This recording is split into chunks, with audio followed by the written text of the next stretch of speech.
I'm going to show you how to punish movement, whining, and off-task behavior so that you'll be able to teach your ADHD, dyslexic, or otherwise neurodiverse child how to read. You're also going to meet a parenting team that use this methodology to get a 2-year jump in reading comprehension in less than 2 months. The reason why you want your child to teach themselves and master stillness is because it is much more difficult for a child that is in motion to learn to read. One that's playing and touching and manipulating and flipping and moving and they're rocking. That is not a child that is going to be able to learn how to decode. So this is what rocking looks like. Many of you have rockers. This is a slight rock. The text is moving. What you want is something I call up and over. When a child is up and over the text, they're over the text looking down at it and they are still. And as you see now, there is nothing else that's being visually processed but the text. This up and over child is a child that will be able to learn to read, to decode, read fluently, and comprehend what they're reading because they are up and over and still and focused. When your child is up and over the book, their range of vision narrows. All this is not being processed because now they're seeing the text they're supposed to interact with. You're going to get that up and over and you're going to punish when you don't. You're no longer going to do blanket statements like sit still and focus. They don't know what that means. You're going to give them something achievable, something they can do, something specific. You're going to say, hey, Joey, sit up and over, look down. I want your bottom. See, this is very specific instruction. I want your bottom in the chair. No rocking. I want you to stay up and over and looking at the book. No touching face. And Joey, if you don't do that, you're going to be in timeout for 15 minutes right after this session. It's immediate. Joey, you will not be able to go to the pool. It's immediate. Joey, you're not going to be able to play with you. We're going to put your Legos up.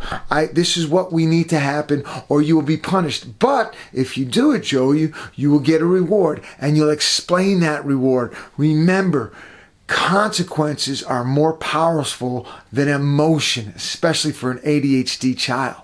Let's meet two sisters that are working with a 3rd grader that has ADHD and dyslexia and learn about the amazing turnaround in behavior and jump in reading level comprehension they got while using this methodology. The first thing I did was take away a handful of Legos. Yes, take the Legos. You would thought the world had ended, So, right? so can I use the P word? You Yeah, punished him. we punished him with a handful of Legos. But wait, isn't that wrong? He's hyper. He's diagnosed as hyper. You punished him for moving. Yep. There are people right now that are cringing. But what did you get? We got a kid that sits still and does what he's supposed to do, and now he gets rewarded. Yes. Legos. When you said the word sits, it's almost like your face just glowed. Yeah. Right? Like you rewarded good behavior and punished bad behavior. And and remember when I coached you on this, right, and Matt, I was very specific because you can't say be focused to these kids. They don't know what that means. That's Right. ridiculous. Be focused. What does that mean? You said sit with your bottom down, up and over. Remember, up and over, which we didn't say one time today, not once. And you don't say any of this anymore. And what I want parents to know is if they flush all this low expectations of ADHD, dyslexic, kids on the spectrum, so what we've done is we've lowered expectations. Oh, my kid's ADHD, he can't sit still. Oh, my kid's dyslexic, he won't read at grade level. And it just, you know how angry I get at this stuff, right? You went into a punish reward system to get a still kid, not just at reading, but at dinner, in the car, doctor's appointments, right? How long did it take from when you started the punishment reward system and you said to when you got the kid that was still? How long did it take? Because I honestly forgot. 2 or 3 weeks, maybe 3 weeks max. 3 weeks. Yeah, 3 weeks So, until it was, yeah. it, And it was rough. I'm not gonna lie, the first week and a half was really rough. But but it slowly got better. And now, he just did a 55-minute lesson or 50-minute lesson. Right. And he's sitting still at the dinner table and your life is much better, right? It's Yeah. just a better life. It's a better quality of life. And I tell him, if you go to war for 2 to 3 weeks, it will change your life. Like your whole quality of life will be better and we will be able to teach him to read. But I'm glad that you said that. It was hard getting through that window. It really And Matt, you've been awful quiet. Well, Yeah. Channing needed to learn things, but we also needed to learn things. And you gave us really clear advice about how to convey clear guidelines, Right. how to give him very specific feedback, how to talk to him with our shoulders squared to his so that he Right, heard right. what we were saying. Right. I need to do another video on that. We needed to learn Yeah. how to help him know what the expectation was and what the boundary was. Yeah.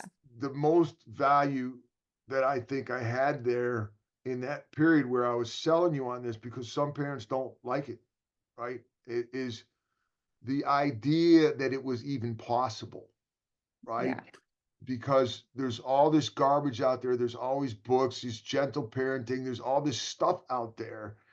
And in all this stuff that's out there now is you accommodate your child and you let your child do all these things because you don't want to hurt his self-esteem, right? And so you lower the bar behaviorally with ADHD kids, or you lower the bar with kids on this, you lower the bar, and that you're not, and you guys had drunk some of that Kool-Aid, right?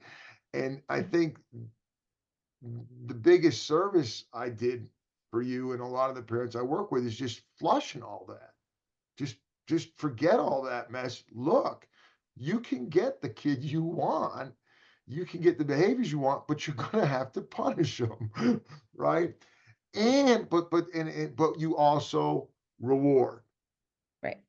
And what's so interesting is then, and this is the stage you're at, and like you said, it only took 3 weeks of hell, right? Like I'm not lying to these parents. You're now at a place where it's not even a topic. Like we didn't even talk about this. Yeah.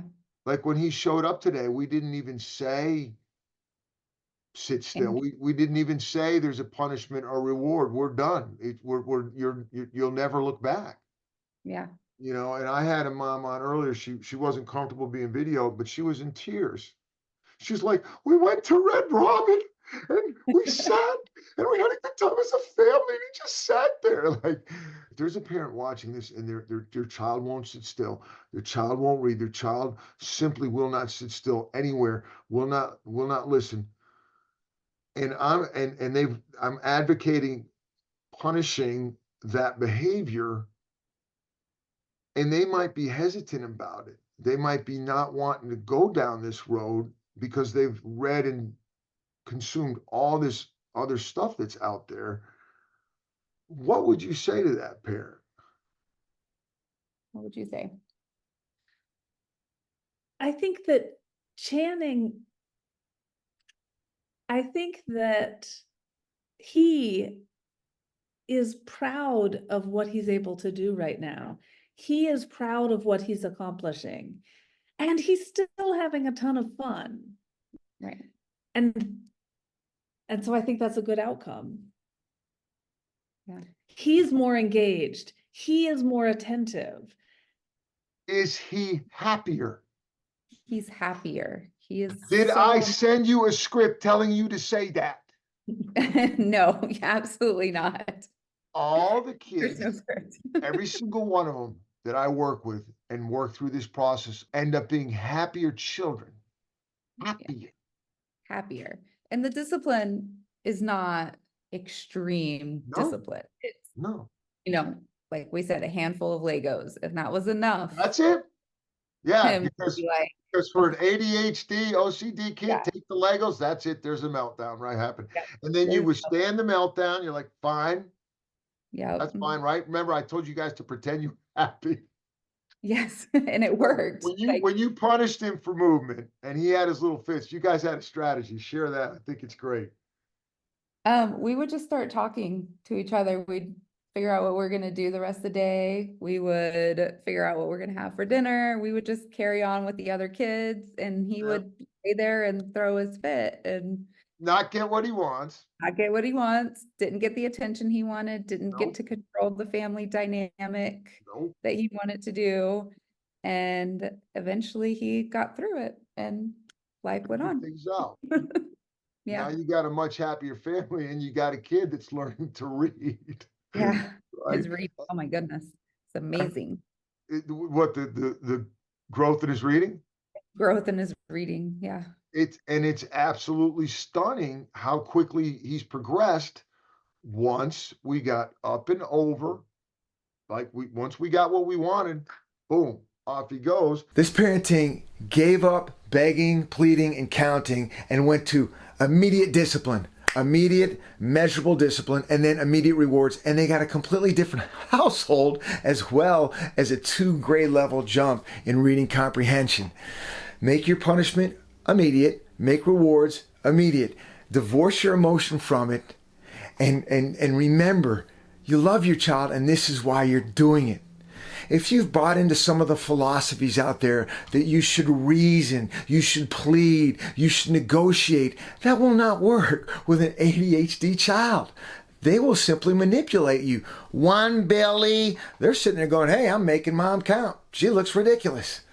You can get the child you want as far as reading abilities if you set measurable goals in front of them they can't achieve, and reward it when it happens and punish it when it doesn't.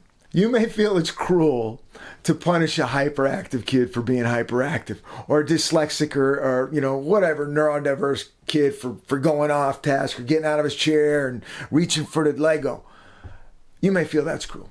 I'll tell you what, I feel it's cruel to allow a kid to graduate high school unable to read, unable to function, unable to follow directions, unable to simply work within a group.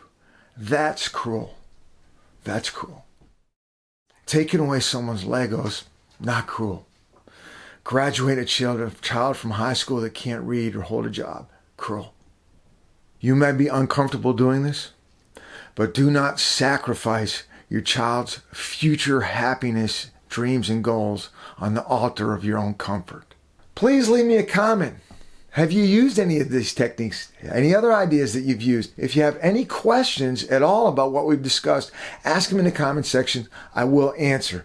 Please subscribe. I'll have a lot more videos coming out on how to help you help your ADHD, dyslexic, ASD, auditory processing disorder, visually perceptually challenged, neurodiverse kid learn to read. If your child is struggling with self-esteem, it goes with not being able to read. I stayed back in 3rd grade and it can be very discouraging. Please check out this video. As always, children that learn differently should be taught differently. Love them. Do the best to understand them. They see the world different.